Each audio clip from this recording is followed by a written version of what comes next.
வணக்கம். இன்றைக்கி நம்ம வீடியோவில் இருமல், சளி இந்த மாதிரி தொந்தரவுகளுக்கு நல்ல ஒரு கஷாயம் எப்படி காய்ச்சறது அப்படின்னு பார்க்கலாம்.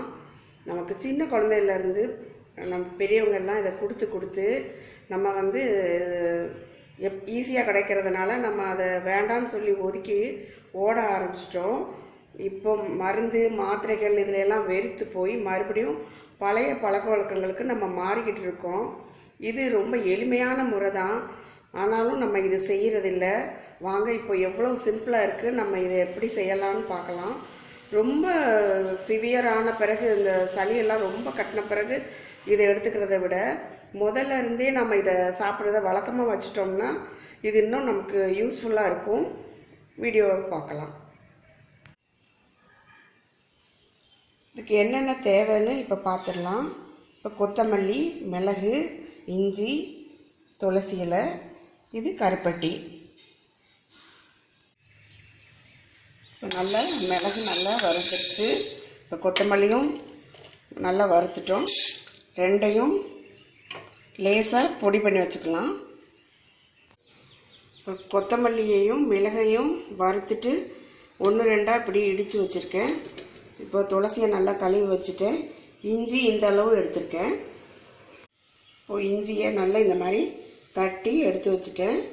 இப்போது இந்த வாணலியில் 2 டம்ளர் தண்ணி ஊற்றுறேன். இந்த டம்ளரில் 2 டம்ளர் தண்ணி ஊற்றிருக்கிறேன். நல்லா கொதிக்கட்டும். இந்த பொடியை கொதித்ததும் இந்த பொடியை சேர்த்துருவோம். அதோட நம்ம இஞ்சியையும் சேர்த்துக்குவோம்.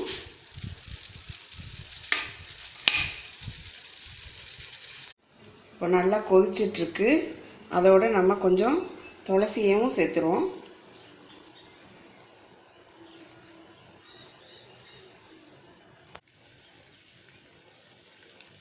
இப்போ நல்லா வத்திட்டு வந்துருச்சு. இந்த ஸ்டேஜில் நம்ம கொஞ்சம் வெல்லத்தை போட்டுடலாம். வெல்லத்தை நான் பொடி பண்ணி வச்சுருக்கேன், கருப்பட்டியை. ஏன்னா இப்போ நம்ம இது நல்லா கரைஞ்சதும் வடிகட்ட போகிறோம். அதனால் தனியாக இதை வடிகட்ட வேண்டாம். அதனால் டைரெக்டாக போட்டுட்டேன். இப்போது நல்லா கொதிக்கட்டும். ஒரு 2 மினிட்ஸில் இதை வடிகட்டிடலாம். இப்போ உங்களுக்கே தெரியும், பார்த்தா தெரியும் இந்த எவ்வளோ வர கம்மியாக இருக்குது பாருங்கள். நம்ம 2 டம்ளர் தண்ணி ஊற்றினோம், அது வற்றி 1/2 டம்ளர் வந்திருக்கும். இப்போது நல்லா வடிகட்டியை வச்சு வடிச்சிட்டோம். இப்போ கஷாயம் ரெடி ஆகிடுச்சு. இந்த வீடியோ உங்களுக்கு ரொம்ப பயனுள்ளதாக இருக்கும்னு நினைக்கிறேன். இதை சாப்பிட்டு பார்த்துட்டு கமெண்ட்டில் சொல்லுங்கள். இந்த வீடியோ பார்த்ததுக்கு ரொம்ப நன்றி. நம்ம இன்னும் ஒரு நல்ல வீடியோவோட அடுத்த முறை சந்திக்கலாம்.